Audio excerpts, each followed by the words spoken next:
2024 లేదా 25లో డిగ్రీ లేదా బీటెక్ చదివారా? సాఫ్ట్‌వేర్ జాబ్ కోసం ఎదురు చూస్తున్నారా? అయితే కోడ్‌జ్ఞాన్ 100 డేస్ కోర్సులో చేరండి. జాబ్ సాధించండి.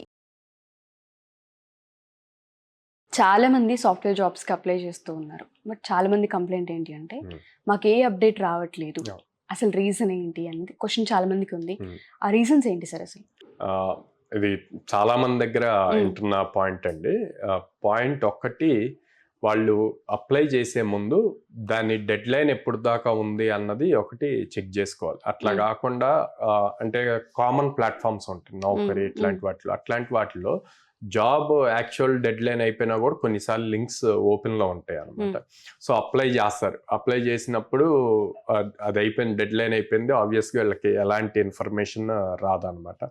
సో అక్కడ ఒకటి వెయిట్ చేస్తారు. రెండు, వీళ్ళు ఏదైతే జాబ్కి అప్లై చేస్తున్నారో ఆ జాబ్ డిస్క్రిప్షన్ చెక్ చేయకుండా అప్లై చేస్తూ ఉంటారు అనమాట. సో కంపెనీస్ బేసిక్గా రిజెక్షన్వి చాలా తక్కువ రిప్లైస్ పంపిస్తాయి అనమాట. సో అక్కడ ఒకటి మిస్ చేస్తారు. Third, freshers. అక్కడ ఫ్రెషర్, జీరో ఎక్స్పీరియన్స్ ఫ్రెషర్ అని కనిపిస్తే అది ఏ జాబ్ అన్నది చూడకుండా వీళ్ళ స్కిల్ సెట్కి మ్యాచ్ చేద్దా లేదా అని, అంటే వీళ్ళు కూడా జాబ్ రావట్లేదు అన్న దాంట్లో ఉండి ఏదో ఒకటి ముందు అప్లై చేద్దాం, కాల్ వస్తే బెటర్, తర్వాత చూద్దాము అన్న పాయింట్లో ఉంటారు. సో అట్లాగే అప్లై చేస్తూ ఉంటారు. అండ్ అసలు దేనికి అప్లై చేస్తున్నాము, ఫర్ సపోజ్ వీళ్ళు నేర్చుకున్న స్కిల్ సెట్ వచ్చేసి జావా, ఓకే, కానీ అక్కడ వచ్చేసి పైథాన్ రిలేటెడ్ లేకపోతే ఎస్క్యూఎల్ రిలేటెడ్ ఇట్లాగా అడుగుతారు అనమాట.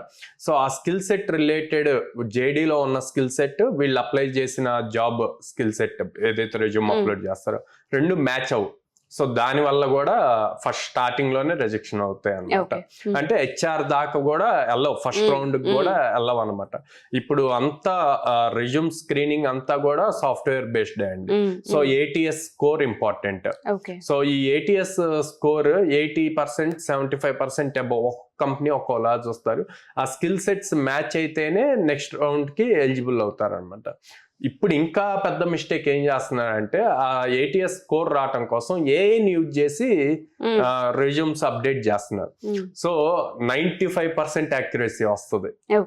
ఓకే, అది ఏమవుతుంది అంటే మీకు యాక్చువల్ ఉన్న స్కిల్ సెట్ కన్నా ఎక్స్ట్రా స్కిల్స్ అన్ని యాడ్ చేయటం వల్ల మీరు ఇంటర్వ్యూ రౌండ్ వచ్చినా కూడా అక్కడ చెప్పలేరు, ఆన్సర్స్ చెప్పలేరు.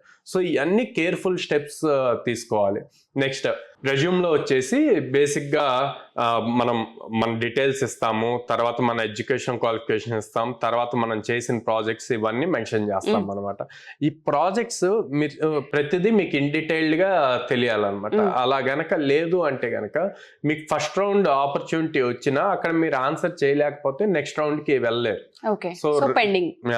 సో అక్కడ resume plays the key role. And ఇంతమంది ఆఫ్లైన్ ఇంటర్వ్యూస్కి వెళ్ళినప్పుడు మీరు ఎందుకు సెలెక్ట్ చేయాలి, మిమ్మల్ని ఎందుకు సెలెక్ట్ చేయాలి వాళ్ళందరిలో అంటే మీకు ఒక యూనిక్ క్వాలిటీ ఉండాలి, మీకు ఇన్ డెప్త్ స్కిల్ ఉండాలి. సో అవన్నీ కూడా ఫ్యాక్టర్ అవుతాయి. ఇట్లా మల్టిపుల్ థింగ్స్ ఫ్యాక్టర్ అవుతాయి. కాబట్టి చాలా మంది అప్డేట్ రాలేదు అనుకుంటున్నారు, కానీ వాళ్ళు ఫాలో అవుతున్న ప్రాసెస్ కరెక్టా కాదా అన్నది చెక్ చేసుకోవట్లేదు. సో కొన్నిసార్లు మన మిస్టేక్స్ వల్ల కూడా ఇది జరిగే అవకాశం అంటే రెజ్యూమ్ కి అప్డేట్ రావట్లేదు, మీరు అప్లై చేసిన జాబ్ నుంచి అప్డేట్ రావట్లేదు అంటే మీ దగ్గర స్కిల్ సెట్ లేదు అని కాదండి. దానివల్ల డిసప్పాయింట్ అవ్వాల్సిన అవసరం లేదు. కొంచెం చిన్న చిన్న కరెక్షన్స్ చేసుకుంటే సరిపోద్ది. ఏంటి, ప్రాపర్ చెక్ చేసుకోవాలి వచ్చిన జేడీ ఏంటి, మన దగ్గర ఉన్న స్కిల్ సెట్ ఏంది, అండ్ జాబ్ ఇంకా డెడ్ లైన్ ఉందా లేదా, డెడ్ లైన్ బిఫోరే అప్లై చేస్తున్నామా లేదా, ఇట్లాంటి చిన్న చిన్నవి చెక్ చేసుకుంటే గనక కంపల్సరీగా అప్డేట్స్ వస్తాయి, జాబ్ క్రాక్ చేయొచ్చు. ఓకే. అండ్ ఎవరైతే కోడ్9లో జాయిన్ అవ్వాలి అనుకుంటున్నారో 2025 పాస్డ్ అవుట్ అయ్యి బయటకు వచ్చిన ప్రతి స్టూడెంట్ కూడా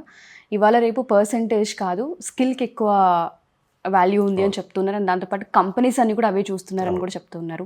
మన దగ్గర ఉన్న కోర్సెస్ ఏంటి, ఎన్ని మంత్స్ కోర్సెస్ ఉంటాయి, అండ్ వీళ్ళకి జాబ్ ఆపర్చునిటీస్ కోడ్9 ఏ విధంగా చూపించే అవకాశం ఉంటుంది అంటారు? మన దగ్గర Java full stock, Python full stock, data analytics ఉందండి. సో వీటిల్లో మ్యాక్సిమం నెంబర్ ఆఫ్ జాబ్స్ అంటే మార్కెట్లో 100 జాబ్స్ ఉంటే 75% వీటి మీదే ఉంటాయి అన్నమాట. సో కోడ్9 అన్నది ఆల్మోస్ట్ 800+ కంపెనీస్తో అసోసియేట్ అయ్యింది. సో దానివల్ల almost every alternate day drive జరుగుతుంది. సో స్టూడెంట్ కి మనం అప్ స్కిల్ చేస్తాము, at the same time opportunities చూపిస్తాం. సో దానివల్ల ప్రతి స్టూడెంట్ జాబ్ క్రాక్ చేయడానికి 100% ఛాన్సెస్ ఉంటాయి అన్నమాట. సో మిమ్మల్ని అప్రోచ్ అవ్వాలంటే ఎలా? స్క్రీన్ మీద కనిపిస్తున్న నెంబర్స్ కాల్ చేయొచ్చు ఆర్ డైరెక్ట్ గా పేరెంట్స్ అండ్ స్టూడెంట్స్ మా బ్రాంచెస్ కి విజిట్ చేయొచ్చు అనమాట.